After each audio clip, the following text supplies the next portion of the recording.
ಆಷಾಢ ಎದುರಾಗ್ತಾ ಐತೆ, ಆತಂಕ ಏನು ಶುರುವಾಗಿಲ್ವಾ ಸರ್? ಆತಂಕ ಅಂತೇನಿಲ್ಲ. ಆಷಾಢದ ಒಳಗಡೆ ಸಚಿವ ಸಂಪುಟವನ್ನು ಮಾಡ್ತಾರೆ ಒಂದು ವಿಶ್ವಾಸ, ನಂಬಿಕೆ ಇದೆ. ಯಾಕಂದರೆ ಈಗಾಗಲೇ ನಮ್ಮ ರಾಷ್ಟ್ರ ನಾಯಕರಾಗಿರ್ತಕ್ಕಂಥ ರಾಹುಲ್ ಜಿ ಅವರು ವಿದೇಶಿ ಪ್ರವಾಸ ಇರೋದ್ರಿಂದ ಇವತ್ತು ನಾಳೆ ಅವರು ಬರುವಂಥ ನಿರೀಕ್ಷೆ ಇದೆ. ಅವ್ರು ಬಂದ ನಂತರ ನಮ್ಮ ರಾಜ್ಯದ ಮುಖ್ಯಮಂತ್ರಿಗಳಾಗಿರ್ತಕ್ಕಂಥ ಡಿ.ಕೆ. ಶಿವಕುಮಾರ್ ಅವರು, ಮಾಜಿ ಮುಖ್ಯಮಂತ್ರಿಗಳಾಗಿರ್ತಕ್ಕಂಥ ನಮ್ಮ ನಾಯಕರಾಗಿರ್ತಕ್ಕಂಥ ಸಿದ್ದರಾಮಣ್ಣವರು ಇವರಿಬ್ಬರೂ ಸಹ ತೆರಳಿ, ಜೊತೆಗೆ ನಮ್ಮ ಉಪಮುಖ್ಯಮಂತ್ರಿ ಆಗಿರ್ತಕ್ಕಂಥ ಪರಮೇಶ್ವರ್ ಅವರು, ಈ ರಾಜ್ಯದ ಅಧ್ಯಕ್ಷರಾಗಿರ್ತಕ್ಕಂಥ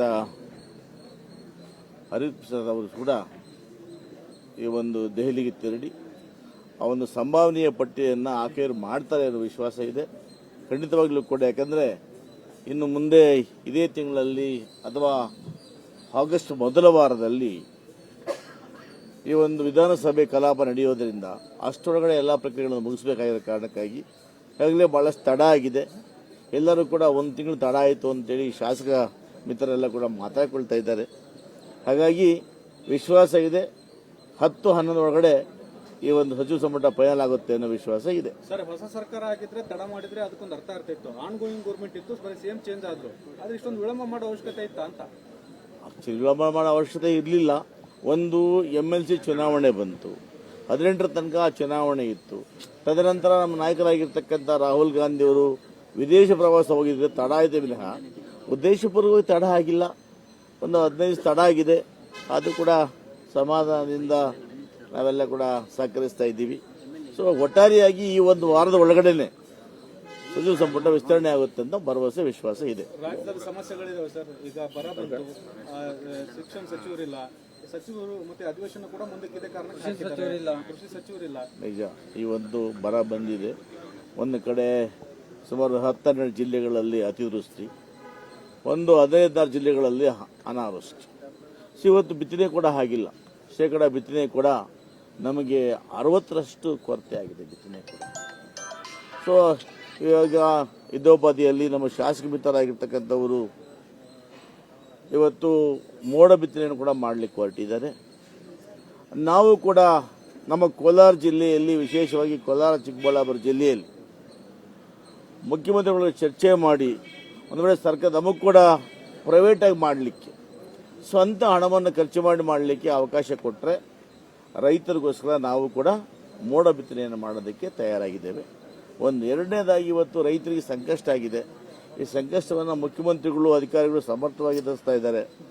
ಕಂದಾಯ ಮಂತ್ರಿಗಳಾಗಿರ್ತಕ್ಕಂಥ ಜಿ. ಪರಮೇಶ್ವರ್ ಅವರು ಕೂಡ ಸಮರ್ಥವಾಗಿ ಕೆಲಸ ಮಾಡ್ತಾ ಇದ್ದಾರೆ. ಆದರೆ ಅವರೊಟ್ಟಿಗೆ ನಾವು ಹೇಳಿದಾಗೆ ಕೃಷಿ ಮಂತ್ರಿಗಳು, ಇನ್ನಿತರ ಮಂತ್ರಿಗಳಿದ್ದರೆ ಸೊ ವೇಗ ಸಿಗ್ತಾ ಇತ್ತು ಅನ್ನೋ ಭಾವನೆ ಸಾರ್ವಜನಿಕರಲ್ಲಿ ಕೂಡ ಇದೆ. ಹಾಗಾಗಿ ನಮ್ಮಲ್ಲೂ ಇದೆ. ಒಟ್ಟಾರೆಯಾಗಿ ಇವತ್ತು ನಾವು ಸರ್ಕಾರ ನಿಭಾಯಿಸಲೇಬೇಕು.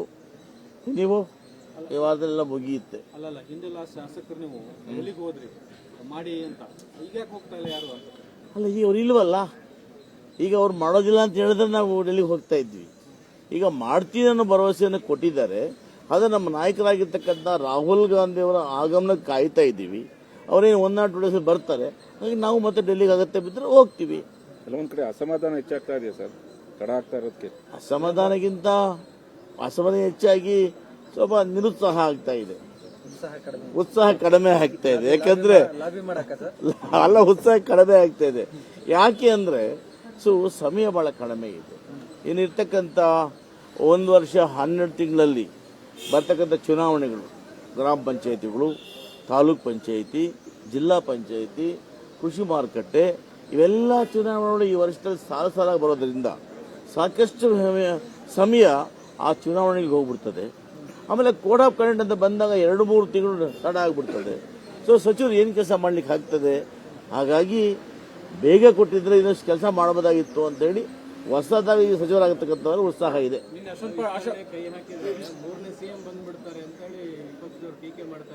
ಇಲ್ಲ, ಅವರು ನೋಡಿ, ವಿಪಕ್ಷದವರು ಟೀಕೆ ಮಾಡಲಿಕ್ಕೆ ಇದ್ದಾರೆ. ಅದ್ರ ಬಗ್ಗೆ ನಾವು ಹೇಳೋಕ್ಕಾಗಲ್ಲ. ಹೇಗೆ ಸಾಧ್ಯ 3ನೇ CM ಬರಲಿಕ್ಕೆ? ನಮ್ಮಲ್ಲಿ ಹೈಕಮಾಂಡ್ ಇದೆ. ಯಾವುದೇ ಕಾರಣಕ್ಕೆ ಆ ಥರ ಯಾವುದೇ ಪರಿಸ್ಥಿತಿಗಳಿಲ್ಲ. ಸೊ ಆದಷ್ಟು ಬೇಗ ಮಾಡ್ತಾರೆ. Thank you.